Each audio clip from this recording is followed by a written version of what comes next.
দর্শক, এই ভাতের হোটেলের হারুনের একটা লিংক আজকে সকালে ভাইরাল হয়। আমি জানি না কে ভাইরাল করেছে, আমি শুনলাম ওই যে প্রবাসী সাংবাদিক ইলিয়াস হোসেন সাহেব নাকি এটা ভাইরাল করেছেন। তো সেখানে আপনারা যা দেখেছেন তা দেখেছেন, এইটা আর কি বলবো, আপনারাই ভালো জানেন। তো এখন হারুন সাহেব তো অনেক বিতর্কিত কাজকর্ম করেছেন এবং সবকিছু যে তিনি সরকারের ঊর্ধ্বতন কর্তৃপক্ষের আদেশে করেন এমনটা নাও হতে পারে, আবার হতেও পারে।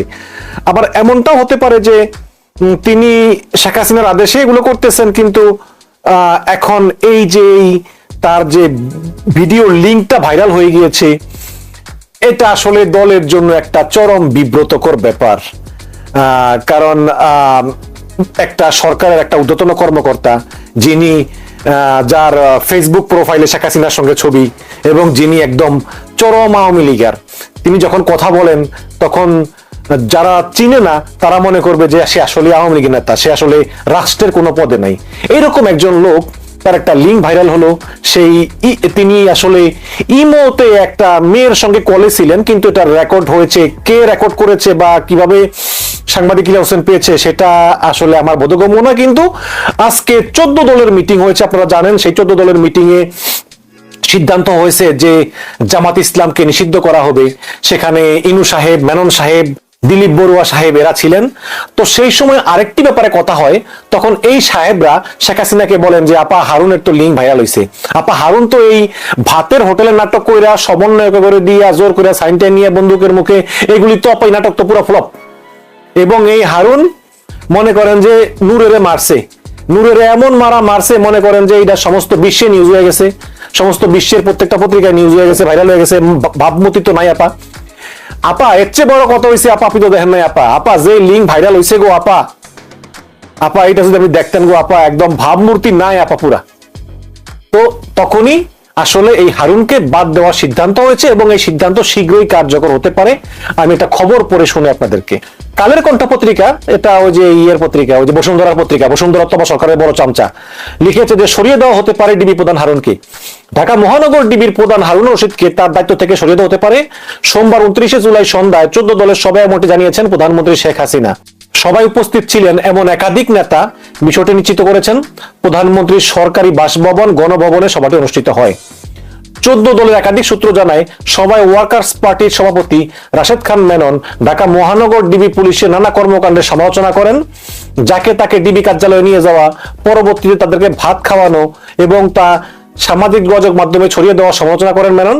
তিনি বলেন যে রাজনৈতিক বিষয়গুলো রাজনৈতিকভাবেই সমাধান করতে হবে, ডিবি কেন এসবের মধ্যে জড়াবে। এই সময়ে আওয়ামী লীগ সভাপতি ও প্রধানমন্ত্রী শেখ হাসিনাও হারুন রশিদের উপর ক্ষোভ প্রকাশ করেন। তিনি বলেন, আমার কাছেও এমন নানা খবর এসেছে এবং তার বিভিন্ন কর্মকাণ্ডের জন্য নানা রকম সমালোচনা হচ্ছে। এখন শেখ হাসিনা ওই বিভিন্ন কর্মকাণ্ডের জন্য নানা সমালোচনা বলতে কি বোঝাচ্ছেন আপনারা বুঝে নেবেন, আর না বুঝলে দুষ্ট পোলাপান আছে না, ওদের কাছ থেকে বুঝে জেনে নেবেন। শেখ হাসিনা বলেন, স্বরাষ্ট্রমন্ত্রীর উচিত বিষয়টি দেখা, কিন্তু স্বরাষ্ট্রমন্ত্রী যেহেতু দেখলেন না, এখন আমাকেই হস্তক্ষেপ করতে হচ্ছে। স্বরাষ্ট্রমন্ত্রী দেখবেন কি, উনি তো মদ খাইয়ে কুল পায় না। আমি বলবো হারুনকে সরিয়ে দিতে। জানতে চাইলে 14 দলের একজন শীর্ষ নেতা নাম প্রকাশ না করার শর্তে কালের কণ্ঠকে বলেন যে প্রধানমন্ত্রী হারুনের উপর খুবই খুবই বিরক্ত, তাকে পদ থেকে সরিয়ে দেওয়া হবে বলে জানিয়েছেন প্রধানমন্ত্রী শেখ হাসিনা। 14 দলের সবাই সভাপতিত্ব করেন আওয়ামী লীগের সভাপতি শেখ হাসিনা। উপস্থিত ছিলেন ওয়ার্কার্স পার্টির সভাপতি রাশেদ খান মেনন, জাসদ সভাপতি হাসানুল হক ইনু, সাধারণ সম্পাদক শিরিন আক্তার, সাম্যবাদী দলের সাধারণ সম্পাদক দিলীপ বড়ুয়া, বাসদের আহ্বায়ক রেজাউল রশিদ খান ও গণতন্ত্রী পার্টির সভাপতি শাহাদাত প্রমুখ। তো কথা সেটা না, কথা হচ্ছে কি আসলে যে লিঙ্ক ভাইরাল হোক বা না হোক, শেখ হাসিনার কিন্তু অভ্যাসই এইটা যে আপনাকে ব্যবহারের পর কিন্তু টিস্যুর মতো ছুঁড়ে ফেলে দিবে। এখন তো আসলে বাঙালির তো গোল্ডফিশ মেমোরি ভুলে যায়। বেনজির কি করছিল? বেনজির সেই সমস্ত বিএনপি জামাত জঙ্গি, মানে বেনজির মদ খাইয়া যেভাবে কথা বলতো, দেশের বিরুদ্ধে ষড়যন্ত্র, ওই লন্ডন থেকে বসে এসে মানে যা তা বলতো বিএনপির বিরুদ্ধে। এখন সেই বেনজির কোথায়? বেনজিরকে শেখ হাসিনায় ছুড়ে ফেলে দিয়েছে। আজকে আমাকে একজন প্রশ্ন করলো যে ভাই, বেনজির যদি জানতোই তাহলে বেনজির দেশে এত বাড়িঘর করলো কিভাবে? দেশে এত বাড়িঘর, এত সম্পত্তি, বেনজির কখনো ঘূর্ণাঙ্গরও ভাবে নাই যে শেখ হাসিনা ক্ষমতা থেকে চলে যাবে? বেনজির মনে করছে শেখ হাসিনা, তারপর শেখ রেহানা, তারপর পুতুল, তারপর এই সেই মানে এরকম জেনারেশন পর জেনারেশন থাকবে, ততদিনে মনে করেন যে 100-150 বছর হয়ে যাব এবং এত বছর তো মানুষ বাঁচে না। কিন্তু এই যে শেখ হাসিনার আমলেই তাকে এইভাবে লেজ গুটিয়ে পালাতে হবে, এটা বেনজির জীবনেও ভাবে নেই, কিন্তু বাধ্য। এখন এই হারুনকে দিয়ে মনে করেন যে এতদিন সার্ভিস দেওয়ার পরে আমি একজনের সঙ্গে আলাপ করছিলাম যে ভাই হারুনের এই লিঙ্কটা ভাইরাল করলো কে? এটা তো একটা কঠিন লিঙ্ক। সেটা হচ্ছে যে সে একটা মেয়ের সঙ্গে ইমো চ্যাট করছে, মেয়েটা তাকে বলছে যে তুমি কাপড় চাপড় খুইলা ফালাও, সে খুইলা ফালাইছে।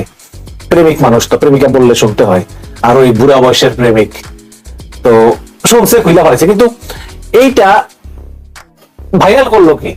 এখন অনেকে বলতেছে যে এটা আসলে ডিজিএফআই ভাইরাল করছে, এটা সরকারের নির্দেশে। কারণ সরকার আসলে শেখ হাসিনা বা তার মন্ত্রীরা একটা পুলিশকে দিয়ে মনে করেন হারুনকে দিয়ে অনেক অনেক অনেক অনেক অবৈধ কাজগুলা করায়, অনেক অনেক অবৈধ কাজগুলা করায়, করে করে নিজেদের ক্ষমতা ঠিক রাখে, মানুষের মনে ভয় সৃষ্টি করে। হারুনকে দিয়ে এটা করিয়েছে। কিন্তু যখনই একদম বেশি বেশি হয়ে যায়, হিউম্যান রাইটস ভায়োলেশন হয়, বিভিন্ন দেশ থেকে কমপ্লেন আসে, বিভিন্ন দূতাবাস থেকে কমপ্লেন আসে, মানবাধিকার সংস্থাগুলো কমপ্লেন করে, সমস্ত বিশ্বের বড় বড় নিউজ মিডিয়াতে রিপোর্ট হয়, তখন আবার সরকার তার ভাবমূর্তি ফিরিয়ে আনার জন্য বলে যে হ্যাঁ আমরা ওকে বাদ দিয়ে দিয়েছি, কারণ ও এগুলো আমাদের জিজ্ঞাসা করে করেনি, আমরা আসলে একজন ওকে বাদ দিয়ে দিয়েছি। এখন হুট করে বাদ দিলেও তো আবার হারুন বলে যে আপা বাদ দিলেন কেন, আপনারা তো এগুলো বলছেন। এই কারণে ওই ডিজিএফআই দিয়ে বা ওই যে এনটিএমসি আছে না, ন্যাশনাল টেলিকমিউনিকেশন মনিটরিং সার্ভিস, ওই যে জিয়া জিয়া যেটার প্রধান, ওখানে কিন্তু সবার গোপন তথ্য আছে, ওইখানটা একটা আইনা ভাইরাল করবে। এখন ভাইরাল কারে দিয়ে করবে? ইলিয়াস হোসেনের চাইতে বড় ইউটিউবার কে আছে? এজন্য ইলিয়াস হোসেনকে দিয়ে এটা ভাইরাল করিয়েছে। যাই হোক, এখন পরিণতি হচ্ছে এই হারুনের এইটা। আমি এই গত পরশুদিনও বলছিলাম, আমি প্রায় বলি যে সীমা লঙ্ঘনকারী গেলা পছন্দ করে না, এই হারুনের পরিণতি আমরা নিজ চোখেই দেখবো এবং সেই পরিণতি আমরা দেখতে পাচ্ছি আর কি। বাই দা ওয়ে, এই লিঙ্ক, এই হারুনের এই লিঙ্ক কেউ একবারের বেশি দেখবেন না, কারণ একবার দেখা যায়, দুইবার দেখা যায় না। আর এই লিঙ্ক সবাইকে পাঠিয়ে দিবেন, পাঠাইলেও কিন্তু বলবেন যে ভাই লিঙ্ক পাঠাইলাম কিন্তু দেখবে না, এবং অন্যকে আপনারা দেখতে উৎসাহিত করবেন না, কারণ আমরা ভদ্র তো, এই জন্য এগুলো দেখা উচিত না। এবং এই হারুনের বিচার মনে করি যে এই দুনিয়াতেই হবে, অপমানের মাধ্যমে, অসম্মানের মাধ্যমে, এবং যেই দলের জন্য আজীবন সার্ভ করেছেন একদম নিজের আত্মসম্মান বিকিয়ে, সেই দল থেকেই তিনি অতি শীঘ্রই ধাক্কা খাবেন, এমনটাই আজকে নিশ্চিত হয়েছে শেখ হাসিনার 14 দলের সভায়।